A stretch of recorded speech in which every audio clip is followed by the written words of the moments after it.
So that's an aspect of the basic meditation. And just to add to that, letting the skull float up. So there are two metaphors that you'll hear me use in the audio guidance of the basic meditation. One is to think of a little hair or a thread extending from the top of the head and allowing it to be lifted gently by a benevolent force beyond yourself. You might imagine you're like a marionette puppet, and a beautiful, loving puppeteer is just lifting you up so you're not collapsed. The puppeteer is lifting you up by that little string or hair extending from the top of your head. And that's all it takes, that idea, the application of that very simple idea to elongate the spine. And so you're not needing to do what the classical understanding is of meditation, which is sit with a ramrod spine, which you might notice applies muscular tension. You're using ideas and thus energy.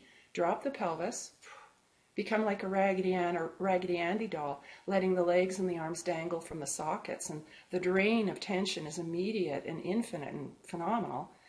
And then also floating the skull upward. So you're elongating the spine, decompressing the spine. You've thus got the verticality of the spine that's requested in all major meditation traditions, but without muscular tension. So the second metaphor I use, or idea, implementation of idea I use in the basic meditation, you'll hear me say from time to time in the audio recordings, is float the skull upwards like a helium balloon. So you've probably seen at some point in your life, or you could imagine, a helium balloon could be a hot air balloon.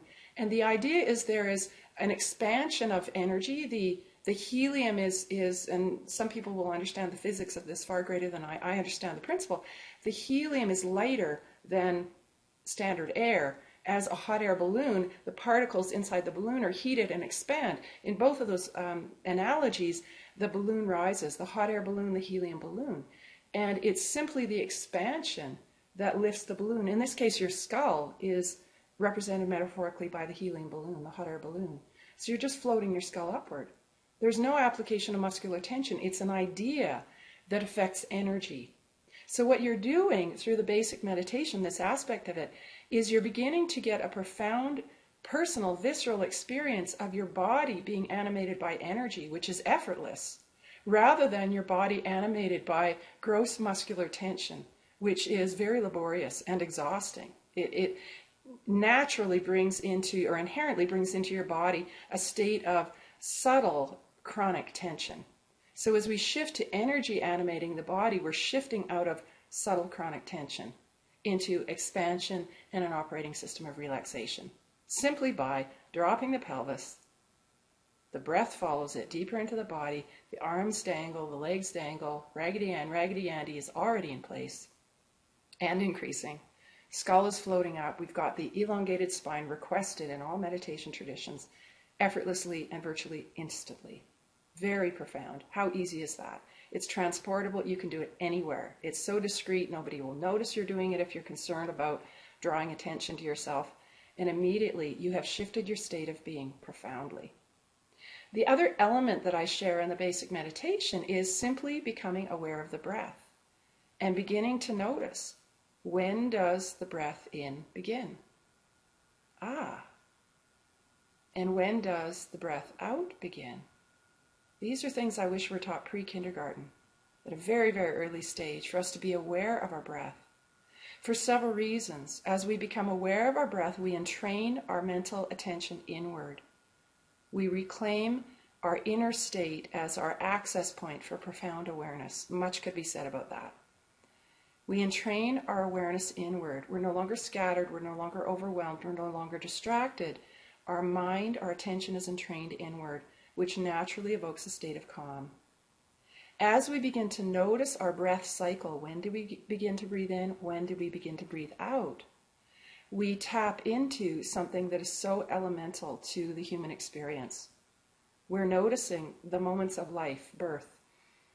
Every new breath is a resurgence of life, of being alive. Every new out-breath is a releasing of past, of old, of a conditioning, a readiness for releasing the body ultimately in what is referred to as death.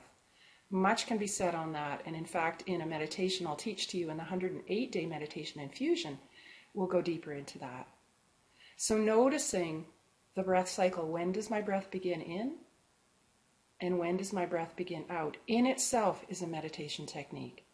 Just that calms the mental state, the emotional state, and the physical, what I sometimes call physiological or kinesthetic state. Just that evokes a state of calm. That is the foundation for many, many other meditation techniques you'll learn through these two courses, the 30-day meditation challenge and the 108-day meditation infusion. And you'll learn in any other meditation technique that you may already have discovered in your life or will discover through your whetted appetite for meditation. So much more I could say about the basic meditation. It's so simple. It's so profound. This is really all you need. Stay with me through the 30-day meditation challenge, the 108-day meditation infusion. You'll add to this smorgasbord. You'll have many more choices, but it all is based on the basic meditation. With great love of you, sisters, brothers of this human family, thank you for learning with me the basic meditation. Enjoy.